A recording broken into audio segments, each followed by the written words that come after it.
Je suis Nathalie Dumont, je suis coach professionnelle et depuis 10 ans, j'aide les équipes et les individus à retrouver confiance et assurance dans leur vie professionnelle. Mais qu'est-ce que la confiance en soi et comment se construit-elle? Avec nos briques de confiance intrinsèques, nos forces et nos talents naturels, ou bien avec les briques que l'on ajoute au fur et à mesure de nos expériences et de notre développement personnel? Parce que je crois dans la force de l'expérience qui transforme, dans chaque épisode de Fortitude Coaching, je vous propose de poser une petite brique de confiance grâce à l'expérience, un sujet, un outil, une action.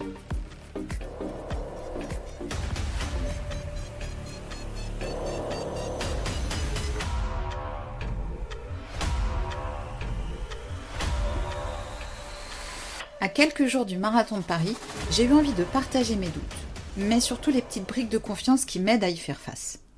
Un épisode qui n'est pas réservé aux défis sportifs.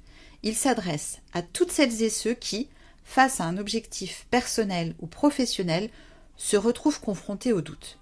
Parce que nous allons voir que les méthodes qui aident à affronter le doute au moment d'une prise de poste, d'une décision importante ou d'un gros enjeu professionnel sont finalement très proches de celles qui m'ont aidé à dépasser les moments de doute pendant toutes ces semaines avant le dossard. Et c'est le thème de ce 16e épisode des Petites Briques de Confiance, faire du doute un allié. Alors, je ne sais pas comment ça se passe pour vous avant un rendez-vous important, mais en ce qui me concerne, plus l'échéance approche et plus le doute augmente. Pourtant, la préparation arrive à son terme, tout est prévu, calé, tout est là pour que ça se passe bien, et pourtant, le doute augmente. Sur tout et rien à la fois. Est-ce que j'ai choisi les bonnes chaussures, le bon plan de préparation? Est-ce que j'ai eu raison de m'inscrire? Est-ce que je ne vais pas avoir mal au ventre? Qu'est-ce que je fais si j'ai mal aux pieds?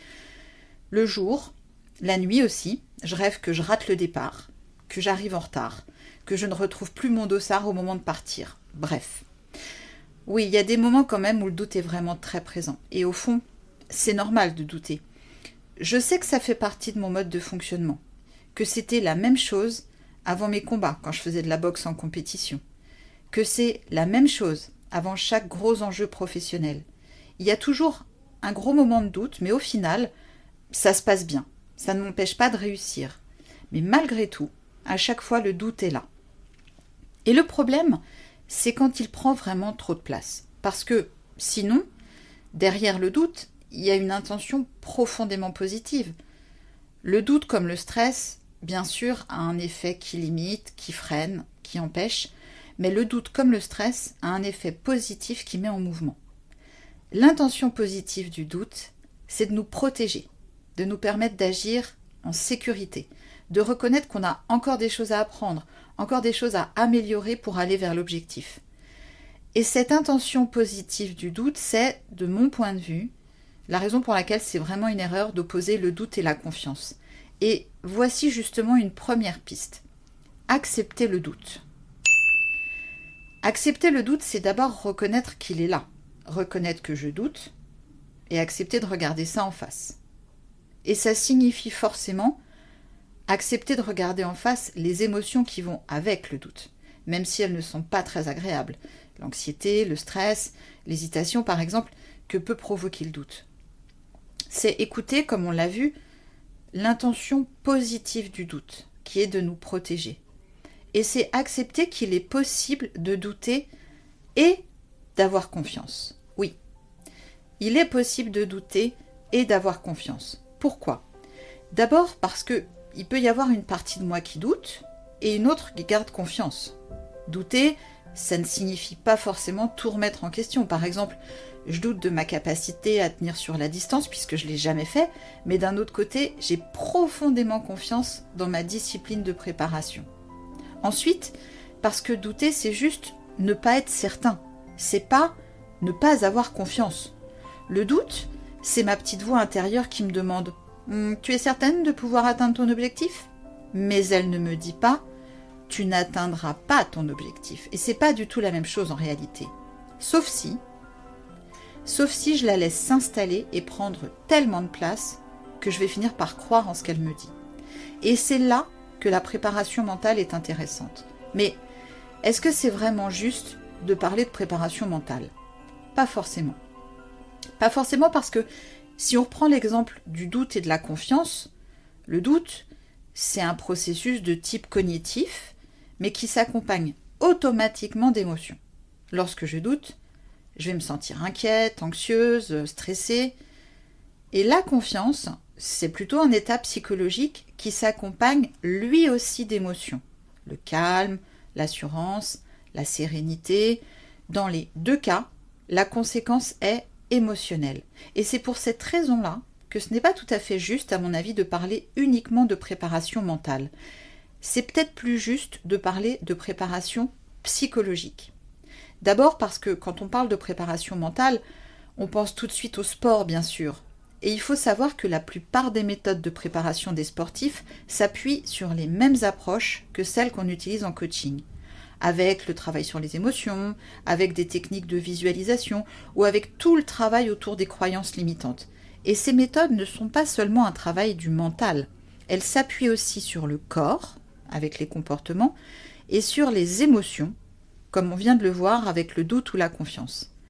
Alors il serait peut-être plus juste de parler de préparation psychologique que de préparation mentale, avec l'idée que l'expérience psychologique repose sur l'interaction entre trois composantes, les pensées, les émotions et les comportements. Et c'est l'occasion pour moi de vous parler du triangle cognitif de Beck, qui fait référence pour décrire la dynamique entre les pensées, les émotions et les comportements, justement. Pour décrire par exemple l'impact de nos pensées sur nos émotions et de nos émotions sur nos comportements.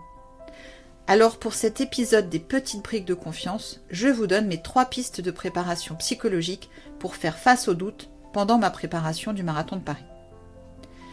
Sur le plan des émotions, c'est ce qu'on vient de voir. Écouter l'intention positive du doute. Accueillir le doute et les émotions qu'il provoque. Accepter de ne pas être certaine. Écouter ce en quoi je doute et en même temps écouter ce en quoi j'ai confiance. Finalement, ça revient à accepter le doute, même si ce n'est pas très agréable, à lui laisser de la place, mais une juste place, pas toute la place. Parce que plus je repousse le doute, plus il va chercher à prendre de la place jusqu'à ce que je remarque qu'il est là. Et là, c'est peut-être déjà un peu trop tard. Si le doute provoque du stress, de l'inquiétude, de la peur, il s'agit d'entendre ces émotions pour pouvoir écouter l'intention positive du doute. Et c'est ma première piste pour se préparer psychologiquement. Écouter l'intention positive du doute, c'est-à-dire ce dont il souhaite me protéger. Ensuite, les comportements. Comment je peux agir au moment où je doute? Alors bien sûr, il y a pas mal d'options. Et parmi les options, agir, c'est parfois ne pas agir. Par exemple, ce qui m'aide le plus à l'approche du marathon, c'est de savoir rester dans ma bulle. C'était exactement la même chose à l'approche des combats, quand je faisais de la boxe en compétition. Et c'est la même chose à l'approche de n'importe quel enjeu, personnel ou professionnel. Rester dans sa bulle, c'est rester centré sur soi. Pas tout le temps, bien sûr, parce que dans ces moments-là, c'est important aussi de pouvoir échanger avec d'autres personnes, de ne pas s'isoler complètement, et pas tout le temps non plus, parce que la vie normale continue pendant ce temps-là. C'est bien d'ailleurs de prévenir son entourage, d'expliciter ce besoin. Et donc, trouver suffisamment de moments pour rester dans sa bulle, pour rester centré sur soi, pour se focaliser sur son objectif, pour se protéger aussi des influences extérieures, pour accueillir le doute et écouter son intention positive, comme on l'a vu, et aussi pour rester connecté au sens de son objectif. Et c'est justement ma 3e piste pour se préparer psychologiquement. Rester connecté avec le sens de mon objectif ou avec le sens de ma décision. Pourquoi? Qu'est-ce que ça représente pour moi? Pourquoi je suis là? Pourquoi je le fais? Si vous ne vous êtes pas encore posé ces questions-là par rapport à votre objectif, il est urgent de ne pas attendre. Il est urgent de se connecter avec le sens de son objectif parce que le sens, c'est ce qui me tient quand c'est difficile. C'est ce qui me tient quand je doute.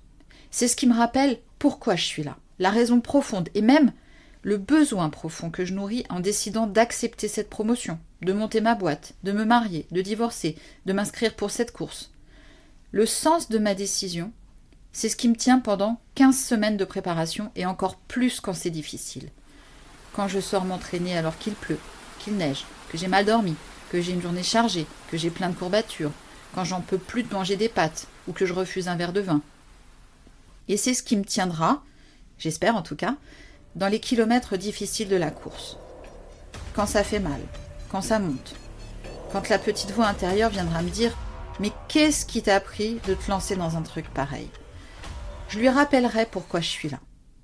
Parce qu'une fois de plus, mon objectif, ça se passe entre moi et moi. Alors dans cet épisode, un sujet, faire face au doute, un outil, le triangle cognitif de Beck, pensée, émotion, comportement, et une action, savoir rester dans sa bulle pour écouter l'intention positive du doute et rester connecté au sens de l'objectif. Avec l'idée qu'il y a peut-être, à chaque fois, face au doute, l'opportunité d'un apprentissage pour développer la conscience de soi, c'est-à-dire la conscience de ses pensées, de ses émotions, de ses comportements, et la conscience de ce qui m'appartient pour lever les freins ou même les blocages que peut provoquer le doute. Dans le sport, mais pas seulement. Dans tout ce qui va chercher, comme le disait Pierre de Coubertin, la peur pour la dominer, la fatigue pour en triompher et la difficulté pour la vaincre.